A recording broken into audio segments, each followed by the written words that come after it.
Hi guys, today I'm working in my Moleskin, the big Moleskin, and I will do a double spread art journaling. I start here with the watercolor ground because I was planning to work with watercolors. At the end of the day, of course, I work with water, sort of water-soluble medium. It's not watercolor, it is my crayons, the Caran d'Ache nails, and I wouldn't have needed to use the watercolor Tommy ground.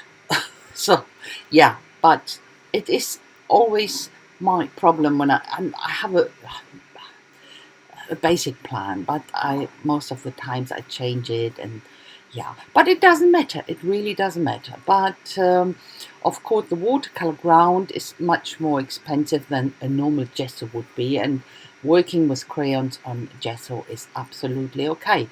What I do is actually I use a lot of water and trying to dissolve the crayon here. I'm not actually rubbing over the paper with the crayons. I just take it off, directly off the crayon here with a lot of water. And it's more, it's not really sprinkling it with water, but sort of, you understand that. So the beauty of working with water-soluble media here is, of course, I can remove stuff, especially when you have a coat of gesso or something else in the background.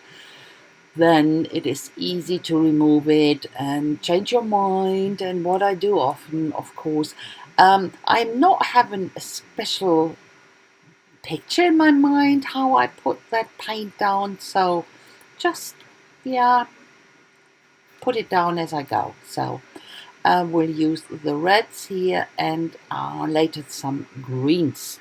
Hallo ihr Lieben, heute werde ich euch so eine Doppelseite zeigen in meinem Moleskin hier. Ich habe mit einem Aquagrund grundiert erst, weil ich überlegt hatte, Aquarellfarbe zu nehmen, habe ich dann letztendlich nicht. Ich meine, die Neos, die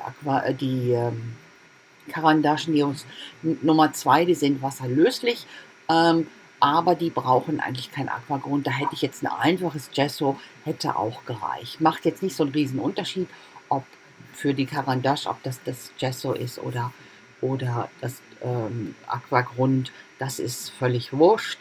Ist halt billiger, das Gesso. Das ist jetzt der einzige Unterschied. Aber es arbeitet sich natürlich mit den Wachsmalstiften, mit diesen wasserlöslichen Wachsmalstiften natürlich besser auf einem präparierten Untergrund, weil man es natürlich auch wieder entfernen kann, was mir immer ganz gut steht, weil ich mich hier und da schon mal umentscheide, wie ihr schon gesehen habt. Und bringe jetzt einfach so die Farbe drauf, vom Stift direkt mit viel Wasser, habe keinen richtigen Plan im Kopf, wie das jetzt verteilt werden soll. Das ja, habe ich jetzt so mit dem Flow gemacht. So, jetzt nachdem alles trocken ist, zeichne ich ein paar sehr abstrakte Blumen rein. Nichts Besonderes, einfach extrem abstrakt. Ich habe hier vorgezeichnet. Ach, hätte ich letztendlich nicht gebraucht, aber ja, was soll's, habe ich gemacht. Nicht nötig, aber manchmal ist es nötig bei so abstrakten Sachen oder bei so wirklich Basics, da muss ich das nicht unbedingt. Und habe dann noch mit der India Ink hier oder chinesische Ink, weiß ich jetzt nicht, ist auf jeden Fall wasserfest, und bin dann nochmal drüber gegangen, weil ich ja noch dann Farbe in die Blumen einbringen will. You know, I drew down here this very, very easy and abstract flowers.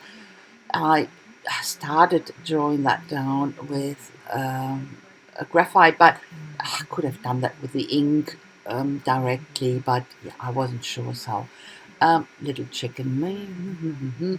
So I used here India ink or Chinese ink. I can't really remember which ink I used, but it's a waterproof ink. So I knew I wanted to go in again with the crayons, as you can see here, and then of course blend them out. same color, same reds, same greens here. I didn't want to have a different color. I just wanted to have it more pigmented, more contrasts in, but with the same color, and that's what I do here. Of course, the lines are pretty obvious, so it's not that I have to define them with the paint necessarily. So, ich habe dann hier die gleichen Farben wieder benutzt, um die Blumen ein bisschen stärker auszuarbeiten. Einfach mit mehr Pigmenten, einfach stärker, mehr Kontraste.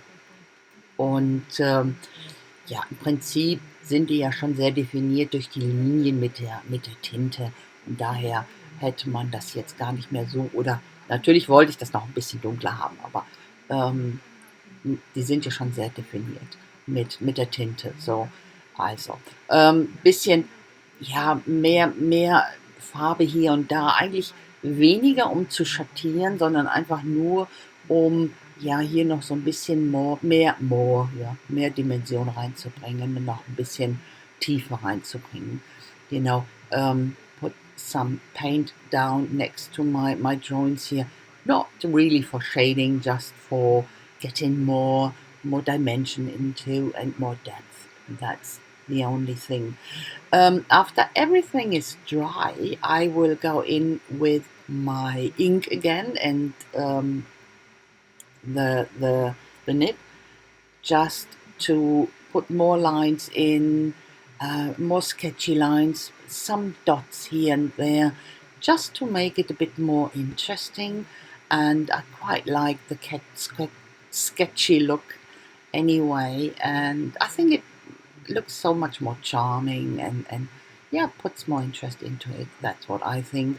Ich habe dann hier noch wieder mit der Tinte gearbeitet und der Feder, einfach mit noch mehr sketchy Linien und Punkte hier und da und einfach um das Ganze noch ein bisschen interessanter aussehen zu lassen und noch ein bisschen loser. Das finde ich einfach immer schöner, gerade wenn man so in dem abstrakten Bereich bleibt, und mache ich halt ganz gerne. Das sieht im Prinzip irgendwie, ich finde es schöner. Ganz einfach. Das ist der wichtigste Grund. Noch ein paar, die Tinte benutze ich hier noch von der Feder. Alles, was drauf ist, spritze ich noch auf das Blatt. I just used up the last bit of ink from my nib here, that I don't have to waste it onto the page splatters. And now I put a word down and it will be spring. Of course, I use graphite here to put it down first, just to have a clue about, or that I can see that it fits between the flowers. I didn't want to mess that up. So, and I use here a nib. You could see that, a very broad one, so that I can put a bit more ink, wider letters in, and make it more obvious. So when that's dry, I will use some white Posca, as you can see here, put some lines in and later some dots, and so. Ich habe dann hier so eine weite Feder genommen, um auch die Tinte hier breiter schreiben zu können. Ich habe mit einem Stift vorgeschrieben, weil ich das natürlich genau hier in der Mitte zwischen den Blumen haben wollte. Und das wollte ich jetzt nicht versauen, wenn ich da direkt mit der Tinte reingehe. Und nachdem dann jetzt alles trocken ist, benutze ich auch noch einen weißen Posca, um Linien zu machen und noch so ein paar Punkte hier und da. Einfach um das Ganze auch so ein bisschen aufzulockern. Werdet ihr dann sehen. Ich hatte jetzt hier nochmal einen neuen Stift nehmen müssen, weil der erste war dann leer und dann waren die ein bisschen blass. Deswegen bin ich dann nochmal drüber gegangen. I had to get a new Posca. The first one I started was empty. It was a bit pale, so that's why I go over everything again. And here a few white lines here and there on my flowers, but that's it. And you will see the close-up coming already. A few lines here and there. And yeah, I say thanks so very much for watching, guys. I hope you like it. If so, please leave me a thumbs up, and a comment would be so very much appreciated. And I hope I will see you very soon with my next project. Until then, I wish you a fantastic time. Please be careful out there, stay all healthy, and never forget to be creative. Bye bye, guys.